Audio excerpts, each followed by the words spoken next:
Il y a quelques années, j'ai commencé à remarquer un truc étrange dans mon quotidien.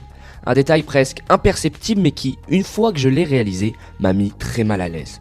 Du moment où je me réveillais jusqu'au soir, ma journée était une succession ininterrompue d'écrans. Tout commençait dès que mon réveil sonnait.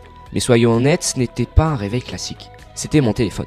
Et comme un réflexe automatique, avant même d'avoir posé un pied au sol, j'étais déjà scotché à l'écran, scrollant sans but, entre des vidéos de cuisine sur Instagram, des tweets que j'avais oubliés en pleine nuit, et des notifications que je pensais urgentes, mais qui, en réalité, ne l'étaient jamais. Ensuite, direction la cuisine.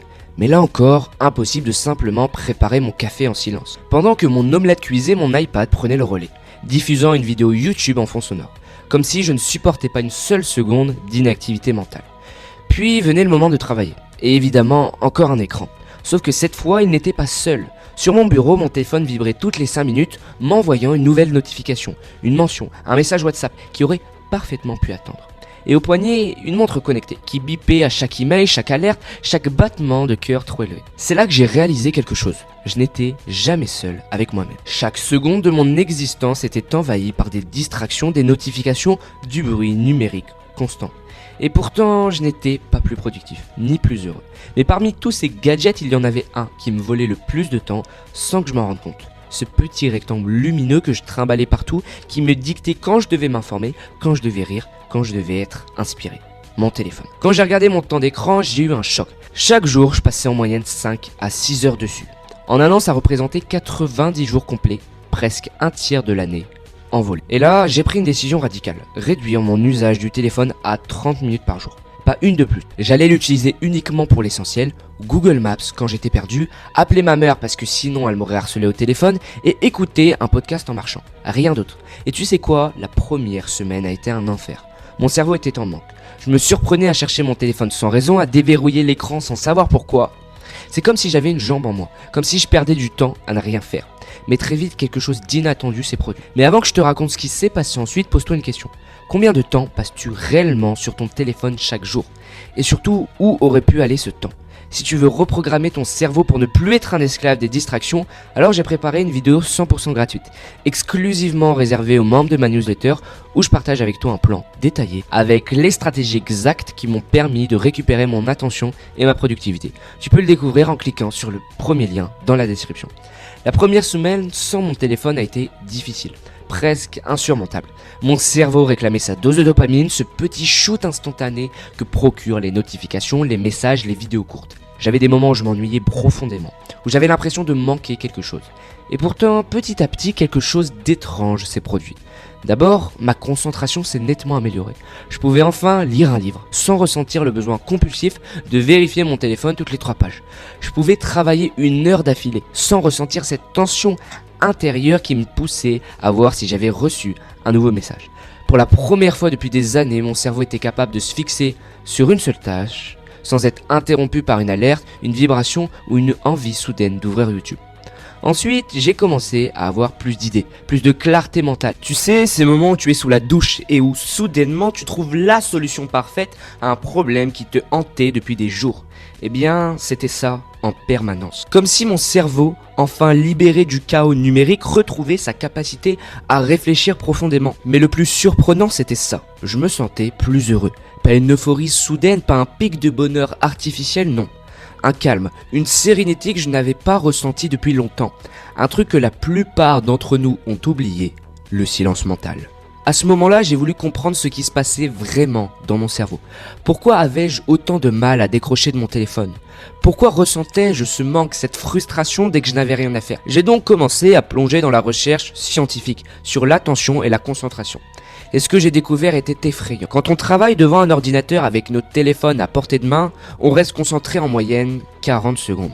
Oui, 40 secondes avant d'être tenté de changer de tâche, de vérifier un onglet, de cliquer sur une notification.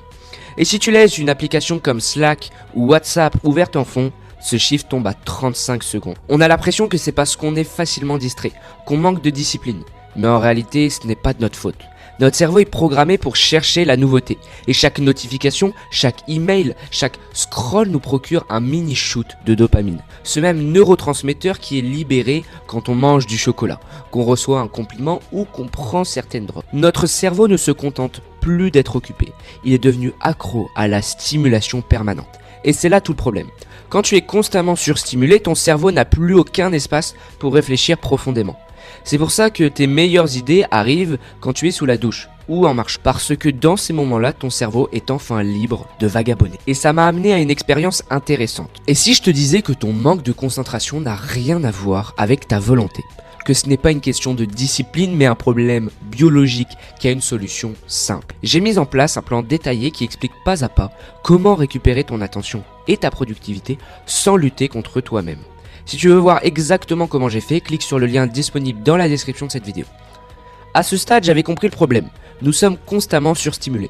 Notre cerveau ne supporte plus l'ennui et chaque micro-pause est immédiatement remplie par un écran, une notification, un scroll automatique sur Instagram. La vraie question c'était comment inverser la tendance ? Comment récupérer notre capacité de concentration et retrouver du contrôle sur notre attention ? J'ai donc testé plusieurs stratégies pendant plusieurs semaines et certaines ont totalement changé ma façon de fonctionner. Voici les 4 meilleures techniques que tu peux mettre en place dès aujourd'hui. La première, ça va être de réduire la friction avec la règle des 20 secondes. Le problème, ce n'est pas seulement la distraction, c'est à quel point il est facile d'être distrait. On a tous cette habitude de déverrouiller notre téléphone sans même y penser. Notre main le prend, notre pouce glisse sur l'écran et avant même d'avoir réalisé ce qu'on faisait, on est déjà en train de scroller sur TikTok ou YouTube. C'est là que la règle des 20 secondes entre en jeu. Elle consiste à rendre l'accès aux distractions plus difficiles. Par exemple, mets ton téléphone dans une autre pièce quand tu travailles, ou désinstalle les applications les plus addictives de ton écran d'accueil, ou même si tu travailles sur ton ordinateur, utilise une extension qui bloque certains sites pendant certaines heures. L'idée, c'est d'introduire un tout petit effort supplémentaire entre toi et la distraction. Parce qu'au final, on est paresseux. Si accéder à Instagram ou YouTube te demande 20 secondes d'effort en plus, tu y penseras à 2 fois avant de le faire. Et mine de rien, ça change tout. La deuxième stratégie, ça va être de faire des pauses intentionnelles. Une des erreurs qu'on fait tous, c'est de penser que plus on travaille, plus on est productif. Mais en réalité, notre cerveau n'est pas conçu pour maintenir une concentration élevée sur de longues périodes. Résultat, on bosse pendant des heures en pensant être efficace. Mais en réalité, notre attention est éclatée et on fait 3 fois plus d'erreurs. La solution, ce sont les pauses intentionnelles. Voici comment ça fonctionne. Toutes les heures, prends 5 minutes pour ne rien faire. Pas d'écran, pas de notification, pas de scroll sur TikTok, juste regarder par la fenêtre, marcher un peu, respirer profondément. Si possible, fais une vraie pause de 15 à 20 minutes toutes les 2 à 3 heures. Idéalement, va marcher dehors. Les études montrent que la marche améliore l'attention et la créativité bien plus efficacement qu'une pause sur écran. Et surtout, évite de prendre tes pauses sur ton téléphone. Sinon, tu ne reposes pas ton cerveau. Tu le bombardes juste avec une nouvelle vague de dopamine, ce qui réduit encore plus ta capacité de concentration. Les meilleurs créateurs, entrepreneurs et penseurs intègrent tous ce type de pause dans leur journée. Et la différence sur leur productivité et leur bien-être est énorme. Une autre clé, c'est d'entraîner ton cerveau à se mettre en mode focus rapidement. Et pour ça, rien ne fonctionne mieux qu'un rituel. Un rituel de concentration, c'est une série d'actions que tu répètes chaque jour avant de travailler. Par exemple, tu mets ton téléphone en mode avion. Tu fermes toutes les notifications et les distractions. Tu mets une playlist spécifique que tu écoutes uniquement en travaillant. Tu lances un minuteur de 45 minutes et tu te concentres uniquement sur une tâche. Et enfin, une fois la session terminée, tu prends une pause intentionnelle comme je te l'ai expliqué un peu plus haut. En répétant ce rituel, ton cerveau comprend que c'est le moment de se concentrer. Et très vite, tu seras capable de te plonger dans un état de flow beaucoup plus rapidement. Les plus grands chercheurs, écrivains et entrepreneurs utilisent ce type de rituel pour maximiser leur efficacité. Pourquoi ? Parce que la concentration, c'est un muscle. Plus tu l'entraînes, plus il devient fort. La 4e stratégie, c'est de comprendre que l'attention, c'est ton bien le plus précieux. Si tu devais retenir une seule chose de cette vidéo, c'est ça. L'état de ton attention définit la qualité de ta vie. Si tu es constamment distrait, tu vivras une vie éclatée, où tu commences 1000 choses sans jamais rien finir.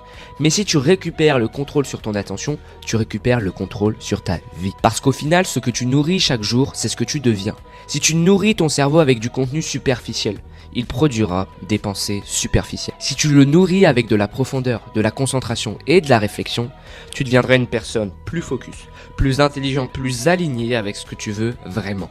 Et maintenant, tu as 2 choix.